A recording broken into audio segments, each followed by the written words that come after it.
Okay, here we are back again. That was the shortest break but anyway, we were talking about, Brazil and all the countries, all the things that's going on in pollution, and that's what we're talking about. Is we had Ronald Harvey here, and he'd been in the waste business for 30, 40 years, taking care of hazmat and all that kind of chemicals and stuff. And then him's talking about that. And this is good education for manufacturers. This is good education for people that are resident to know what's going in your landfills and what's going into your creeks and your rivers and oceans. It's good education, And so we're talking about Brazil, and you're talking about all the plastic and all the ocean, right? Sure. Well, and so like I said, what was our response here with this whole discovery of the island of plastic out in the middle of the ocean? We banned plastic straws. I mean, come on. That was, boy, what a show that was. And so they gave us paper straws. It's like the whole thing that happened. You remember the days of paper bags at the grocery stores, I bet, right? Yeah. And then they started giving us plastic. And now all the plastic is disposed of. Well, not all of it, of course. Some of it gets recycled. But, I tell you, the recycling industry, though, they have some real problems.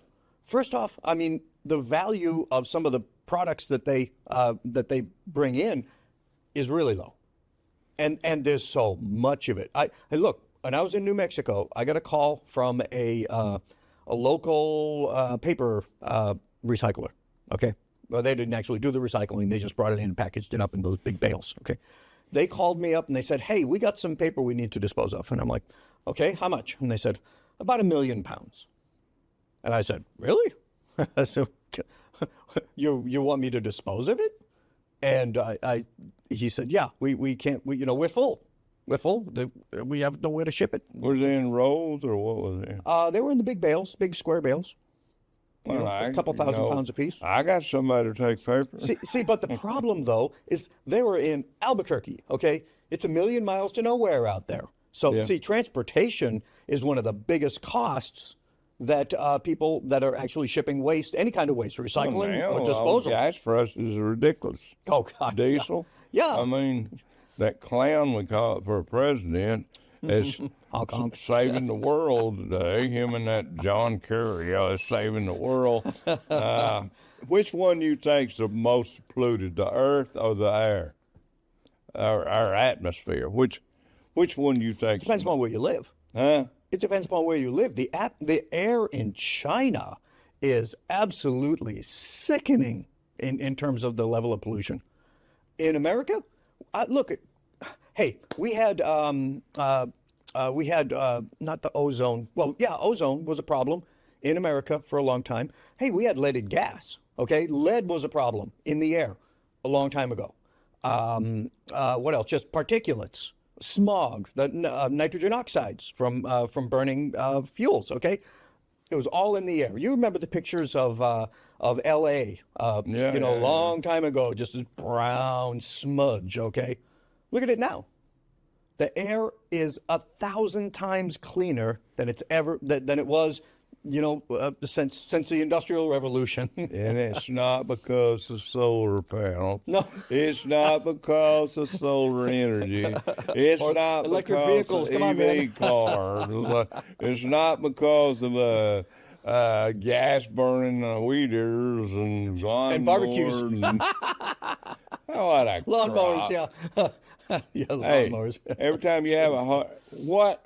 All right, for instance, when we have a hurricane, tornado, oh gosh. Okay, after that, what do you see?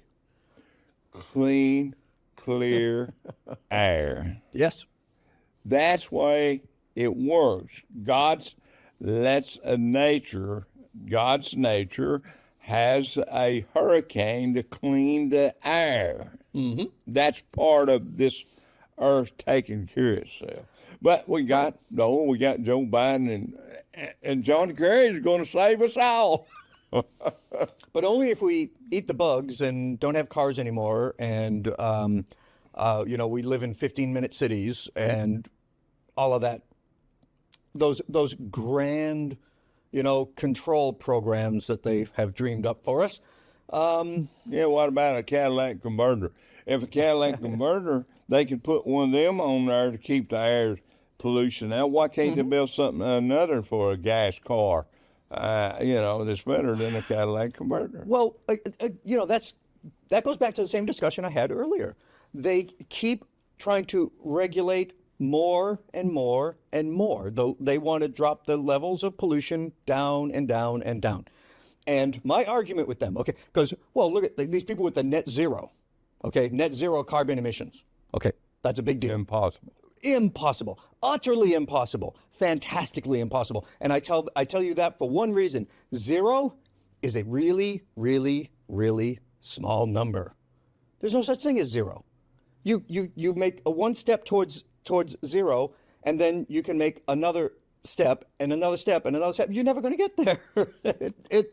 It won't happen. It is. See, and that's what EPA is focused on right now. It's all about the whole climate change and carbon dioxide. It's a racket. Oh, of course. Well, look at you drop money. You drop the CO2 level in the atmosphere below 150 parts per million. We're at 400 right now, right? About 400. You drop it below 150 parts per million, everything dies. Everything. Yeah, it's done. Extinction. Everything. And I mean, we've had CO2 levels in the atmosphere up in the 5,000 and 7,000 parts per million a long time ago. And you know what happened? Everything was green. The whole planet was green. They had forests in Antarctica.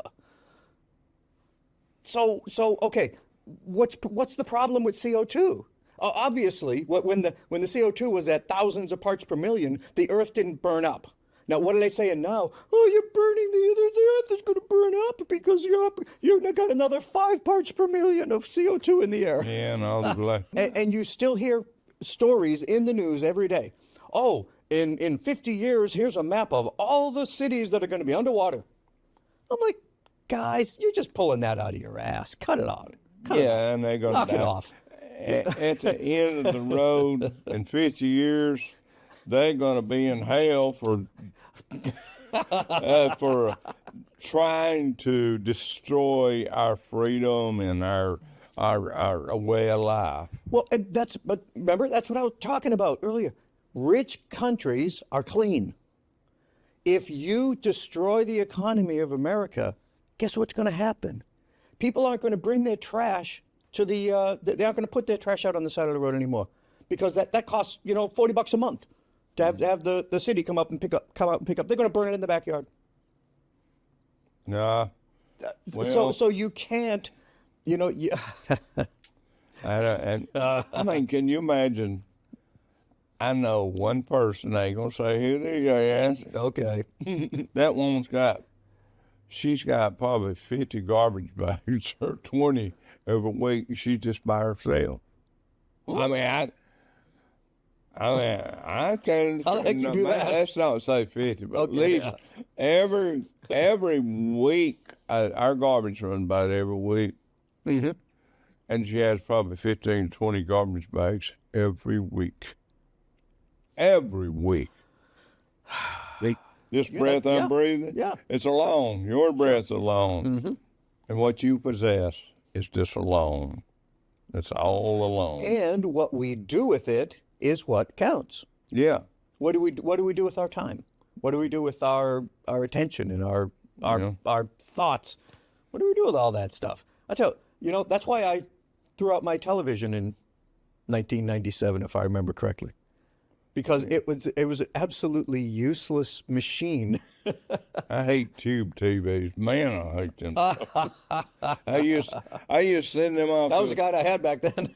I used to send them off to a company, and they cut the face out of it. Yep. and take all the lead out and all that, and the mercury, and then grind up the glass and sell it. Okay. Yeah, You got plenty of sand. leaded glass in those tubes was the biggest problem. And you know why they put the lead in there? Why was the lead in there? Why'd they put the lead in there? Because of at the back of that thing was the cathode ray tube. I mean, that's what they call them, CRTs. CRT. Yeah. That tube emits radiation, and the screen was leaded glass to block a lot of that radiation from coming out of the tube. Yeah, and the microwave's got. You ain't supposed. You got a piece on there. Yeah. It's supposed to be tucking out. You ain't supposed to store a microwave in a landfill. It's got that. Oh no! All the states now have electronic scrap regulations. You can't throw your technically, you can't. You're not allowed to throw your old VCRs out, your old stereos, anything that's got electronic components, and that's okay. I can see where they're going with that because all of those electronic components have leaded solder. Okay, so lead is They got lead, and there was little tiny lithium batteries. I mean, oh yeah, they all the. They all got this phone's got all kinds of stuff that can pollute the ground in it if you really got down to it. Sure. The circuit board in it's got a lead on it. And it's probably got a little battery. Ain't took one of these. Well, printed circuit boards have arsenic in them, gallium. That's one of the major components of the printed circuit boards. They have arsenic, gallium, all sorts of other metals. Yeah. So they're not good. But most of the time they don't get thrown away. I don't think, unless you lose it when you go swimming or something. This phone can be, if it went bad, it can be rebuilt. Well, back in the old days, and I've actually seen this, they used mercury to strip the gold out of printed circuit boards. I actually there's a chemical you put on it. Hydrofluoric acid? Probably could be something like that. I mean, like a chip. That's nasty. Like a gold chip. Right. There's a chemical. I can't think of the chemical.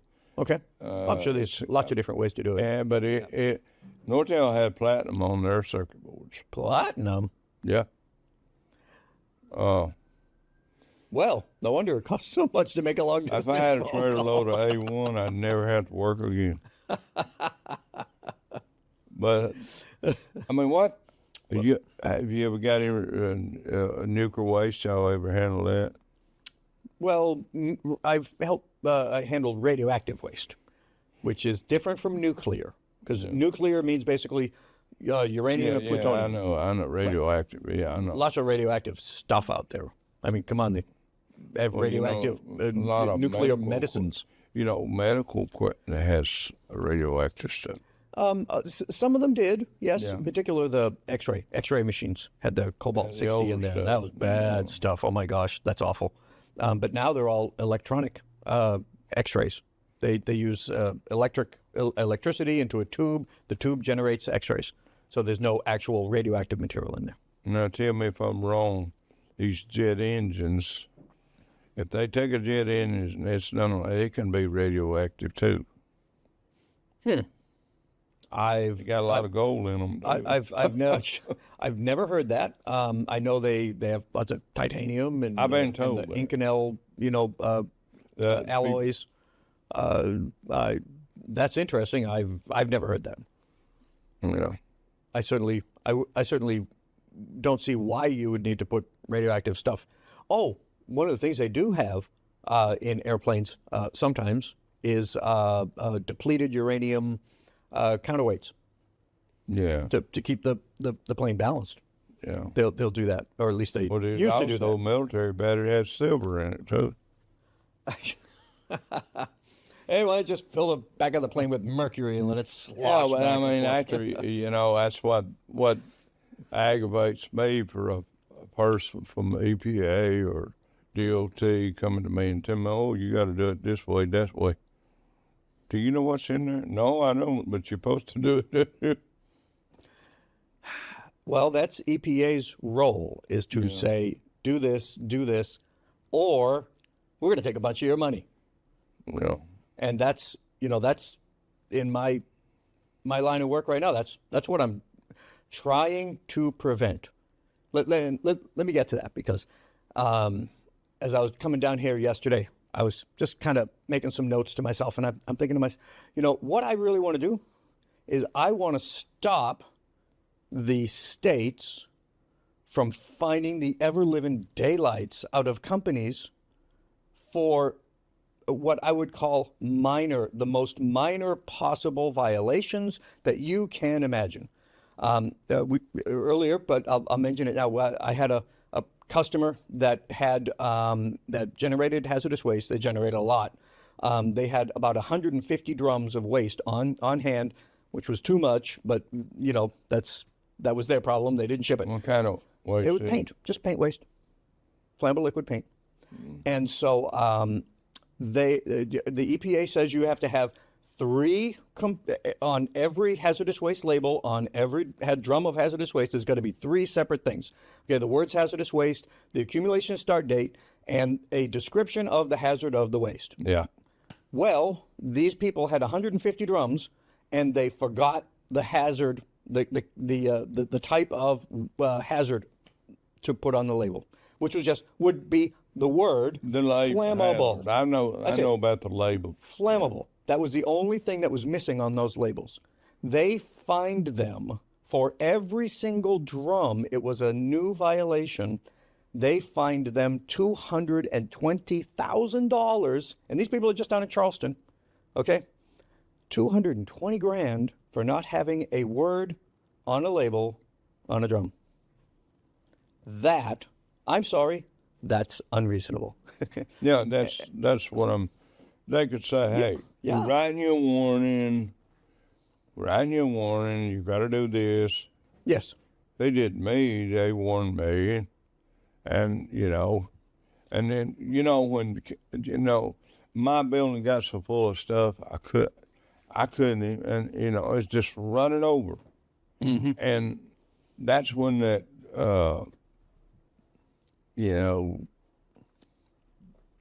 that stupid COVID, Oh, the COVID thing. yeah, I couldn't get a truck. I couldn't get a container. I couldn't get nothing done. And it just kept piling up, and then they come in and look. Oh, Yeah. Yeah. Hey, that whole thing affected the hazardous waste business really bad. There was actually a national emergency because there was not enough incineration capacity for all the waste that was being generated. Yeah. There were incinerator facilities, and I know them. Okay, they had 1,300 trailers full of hazardous waste waiting to be incinerated, and none of it could move. Yeah.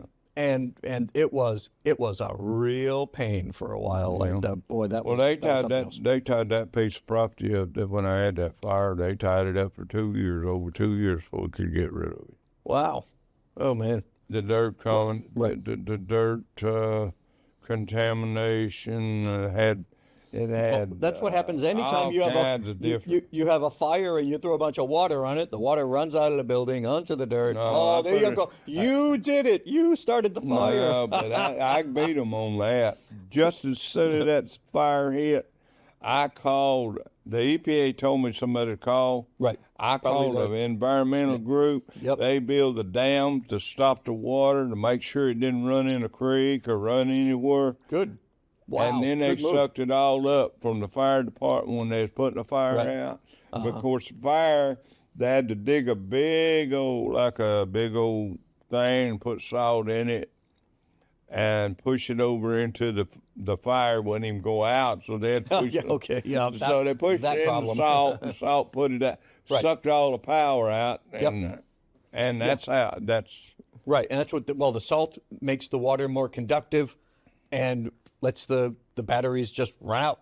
yeah. Yeah. And I'm gonna warn anybody that has a business, has a bunch of batteries. Yeah. If you have a fire, you're gonna have the biggest nightmare you ever had in your life. So If you don't take care of it, you know, you're going in deep trouble. Yeah. Because it costs a lot of money to clean that mess up. If I hadn't had the insurance, I'd been in bad shape. Yeah. I still got ripped off. The insurance company ripped me off. They said that because on the outside, they didn't cover nothing but the outside. I said, well, it's inside too.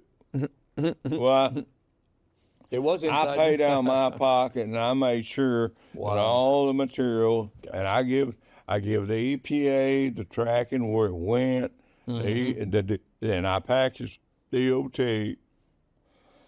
I mean, I made them happy. Right. And they told me they didn't want to see me again anyway, and I told them I sure don't want to see you.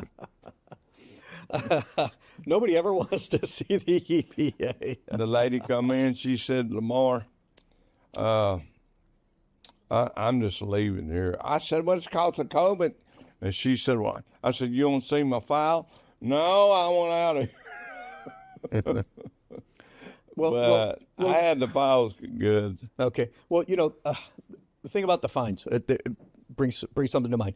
So I've been in the business a long time, and say, 20 years ago, if an inspector from the EPA came to your facility and you didn't have this right and you didn't have that right, and maybe this was kind of borderline, okay, you'd get a fine. They would fine you. Okay. It was like $2,000, $3,000. Maybe $5,000. I mean, $5,000 was kind of like on the high end of the spectrum. They was real nice to me to give me a chance to straighten it out, because I was always talking to them about, hey, I invite one of the EPA people up. I said, come up here and look at my facility. Good job. If there's something I'm doing wrong, I want to know about it. I want to, and they did. That's the best thing you could possibly do in a situation like that, is communicate and cooperate and tell the truth. That's it. That's about all you can do. Yeah, I would never hide nothing from them. But I've seen people try to do the other But the other when way you around. cooperate with them, I swear they just make it harder on you. I swear they will. They don't have no mercy on you. Right. Well, and that's what I was saying about the fines. Okay, it used to be $2,000, $3,000, $4,000, $5,000 was a fine. Okay, now, and I'm talking like this last year or two, the fines for the same violations are now $20,000, $30,000.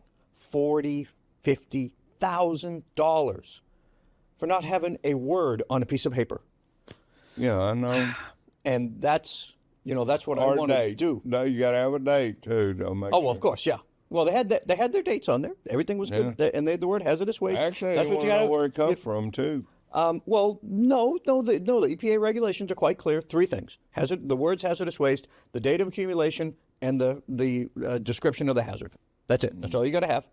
Doesn't have to be any special color or size or anything. I know. I put numbers. Yeah. My customers with numbers, because Okay. we'd have people come in. Well, yeah, you want to know want people to know who I'm dealing with. So we put absolutely. numbers. Yeah. Well, that's just inventory control there. Yeah. But the fines that these people are giving out now are outrageous. And my job, as I look at it, because really, I'm getting in the last chapter of my career. I want to save the waste managers of America from this hyper regulation that they're facing right now. Because, well, I didn't tell you, but like I said, they changed the regulations recently for the hazardous waste management at generating facilities. Okay, they made 60 changes in the regulations, and they didn't bother to tell anybody. Yeah. They did the minimum. They published it in the Federal Register. They put it on their website, and they sat back and said, okay, there you go, guys, new rules. But what they did, they made when they passed that regulation, and it's more complicated than this, but I'll just put it like this. They made every hazardous waste facility in America, generating facilities, just companies, okay, not the big disposal. They put them out of compliance, 100% out of compliance at the snap of a finger. Yeah. And then they just said, well, okay. So they walked in the next day or the next month. I used to make phone calls to EPA and say, hey, I got this coming in. If I didn't know how to handle it, I would call them. Sure. Well, that's commendable, because most people, they'd rather just, throw everything out in the shed out in the backyard and lock it up and hope nobody goes in there to see I've seen that happen. Oh, I man. told them you can come by any time you want. You can even sneak up on me if you want to. They're good at But that. They're good at that. We like to have you maybe again sometimes where you feel like coming over, Sure. and we can do this discussion on maybe different items and different things. You want to do another show? My pleasure. You're welcome. We'd appreciate you coming in. I've enjoyed this. Telling everybody what's going on in the world, because everybody thinks that everything's perfect, but it's not. And we appreciate you being here and driving all the way from South Carolina. Wasn't that fun? And a man that will drive, what, 200-300 miles? It was about a 4.5 hour drive. Not too far. 4.5 hour drive. Few hundred. The man cares about the environment. He cares about all the stuff that's going on with the EPA, and that everybody, it seems today, in the EPA wants to rule everything you do and not give no slack. And so he is very knowledgeable, and we appreciate him today. Mr. Harvey, we appreciate you, and we're looking for you to come back. When you retire, you can come over here and do a show. Oh, Or when I you retire, co- when I before retire, you I'm gonna retire, you have a come goat dairy. I'll be busy. Yeah. Well, when you get bored, I'm not going to retire. if you get bored, come over and we'll do a show. And Very good. I think pleasure. people are going to love the show, and I appreciate you for being here, being my guest.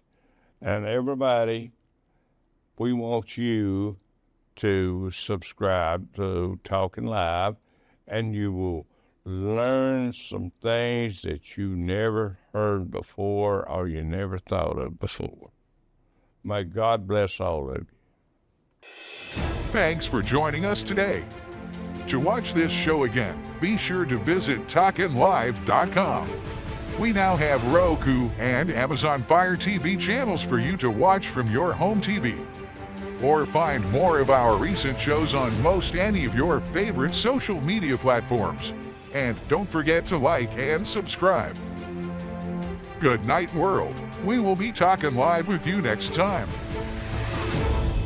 The views and opinions expressed on all Talkin' Live presentations are those of the host and their guests, and not necessarily those of the staff or management of the Talkin' Live TV broadcast studio, or by this channel or its management.